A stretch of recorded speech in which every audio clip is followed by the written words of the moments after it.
राम राम जी सारा ने।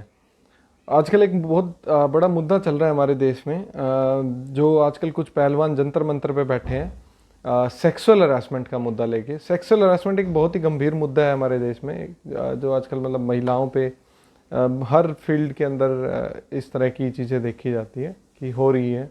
लोग अपने पावर का, पैसे का फ़ायदा उठा के सेक्सुअल हरासमेंट करते हैं। ये मुद्दा है जी। इस मुद्दे में दो पार्टियां हैं। एक है बृजभूषण, जो एमपी हैं बीजेपी से, जो बाहुबली नेता हैं, जिन पे 38 अलग अलग मुकदमे चल रहे हैं, जिसमें आर्म्स एक्ट है, गैंगस्टर एक्ट है, यहाँ तक कि एक मर्डर का भी केस चल रहा है जिसमें उन पे मर्डर के आरोप लगे हुए हैं। और दूसरी तरफ है जी हमारे देश के पहलवान, जिन्होंने हमारे देश के लिए कभी गोल्ड मेडल, कभी ब्रॉन्ज मेडल, कभी सिल्वर मेडल लेके आए हैं। वो पहलवान बैठे हुए हैं और वो सरकार से ये रिक्वेस्ट कर रहे हैं कि इस शख्स ने, जो बृजभूषण है, इसने हम पे सेक्सुअल हरासमेंट की है और इस पे मुकदमा दर्ज करके इस पे कार्रवाई की जाए। लेकिन अभी तक की जो कार्रवाई हुई है उसमें हुआ क्या है कि बृजभूषण पे एफआईआर करने तक के लिए सुप्रीम कोर्ट को इंटरवीन करना पड़ा है। सुप्रीम कोर्ट ने बीच में दखलंदाजी करके दिल्ली पुलिस को ये बोला है कि इस मुद्दे पे एफआईआर दर्ज करो। बिना सुप्रीम कोर्ट के तो अभी तक एफआईआर भी दर्ज नहीं हो रही थी, जो कि बहुत ही शर्म की बात है। अगर आप मान के चलो कि अगर यही सरकार बीजेपी की सरकार होती और सामने का पक्ष एक विपक्ष का नेता होता, तो आप अपने दिल पे हाथ रख के बताना, क्या यही हाल होता?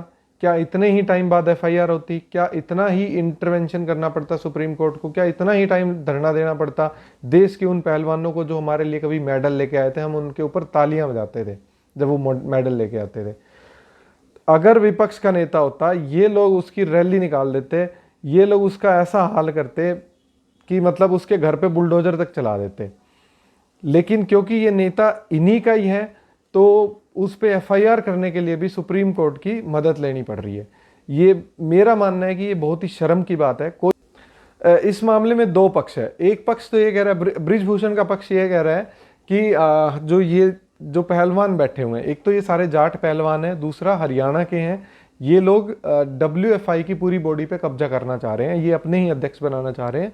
और ये लोग चाह रहे हैं कि जो नया नियम आया है, एक नया नियम आया है, उसके बारे में आपको बता देता हूँ। नए नियम के अकॉर्डिंग अगर कोई भी पहलवान जिसने ओलंपिक्स में या कहीं भी गोल्ड मेडल वगैरह जो भी मेडल लेके आया, उसको भी नेक्स्ट टाइम पार्टिसिपेट करने के लिए नेशनल गेम खेलना पड़ेगा। और नेशनल गेम खेलने के लिए भी उसको 2 मौके दिए जाएंगे। अगर पहले मौके में वो नेशनल प्लेयर से हार जाता है तो उसको एक और मौका दिया जाएगा। अगर वो उसमें भी हार जाता है तो नेक्स्ट टाइम वो ओलंपिक्स वगैरह जो इंटरनेशनल गेम है उसमें वो हमें रिप्रेजेंट नहीं करेगा। तो बृजभूषण का कहना है कि इस मामले को लेकर ये लोग खफा हैं। ये लोग चाहते हैं कि हमें डायरेक्ट मौका मिलता रहे और इसी तरह हमारी गाड़ी चलती रहे।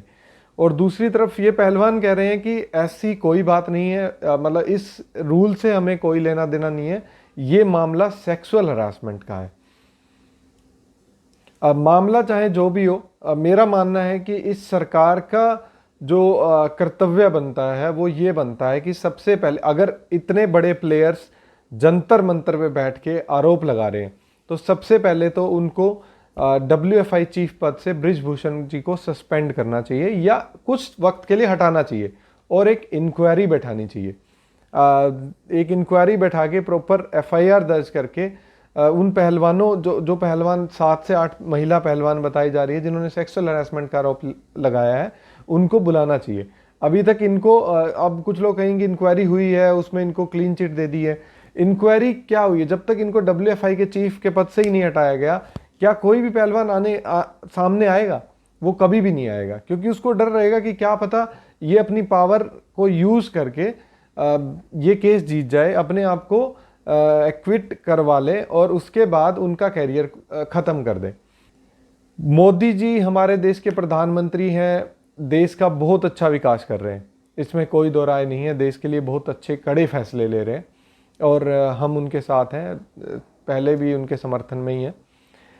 लेकिन क्या एक प्रधानमंत्री, जो कुछ ही टाइम पहले जब ओलंपिक्स मेडल लेके आए थे हमारे खिलाड़ी, उन्होंने एक उनके लिए एक सभा का आयोजन किया था। वहाँ पे विनेश फोगाट जो अभी धरने पे बैठी है, उनको कह रहे हैं कि तुम तो मेरे ही परिवार की हो, तुम तो मेरी ही बेटी हो।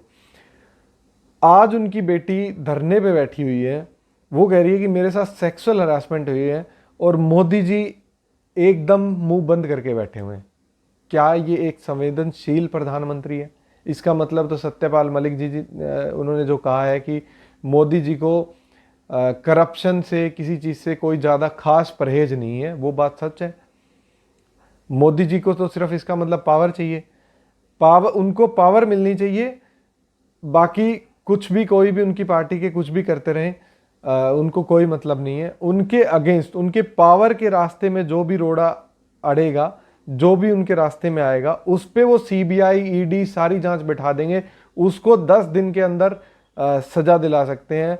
राहुल गांधी जी का नॉमिनेशन जैसे ही कैंसिल हुआ, उनको सजा हुई, उनका अगले दिन ही नोटिस पहुंचा दिया कि बंगला खाली करो। तुरंत कार्रवाई होती है हर चीज़ पे। लेकिन एक ऐसा केस जहां पे उनकी पार्टी का मामला है, उन्हीं की पार्टी के एक एमपी पे इतने गंभीर आरोप लगे हैं, उस पे वो लोग कोई भी एक्शन लेने को तैयार नहीं है। क्या कोई नहीं कह रहा, हो सकता है कि पहलवानों के आरोप गलत हो सकता है बृजभूषण एमपी जी सही हो, लेकिन इसके लिए एक इंक्वायरी बैठनी चाहिए, इसके लिए कार्रवाई होनी चाहिए प्रॉपर। पुलिस प्रॉपर हर तरीके से जांच करे, उन पहलवानों को बुलाए जिन्होंने आरोप लगाया है, तब जाके पूरे मामले का पर्दाफाश होगा। नहीं तो फिलहाल की जो स्थिति है, मेरे हिसाब से बीजेपी अपने एमपी का पूरा पूरा फेवर ले रही है। उसको कोई मतलब नहीं है उसके देश के लोग कितनी समस्या में, कितना सीरियस मैटर है। प्रधानमंत्री मोदी जी को इस बात पे संज्ञान लेना चाहिए और उन्हें इस चीज़ पे एक्शन लेना चाहिए।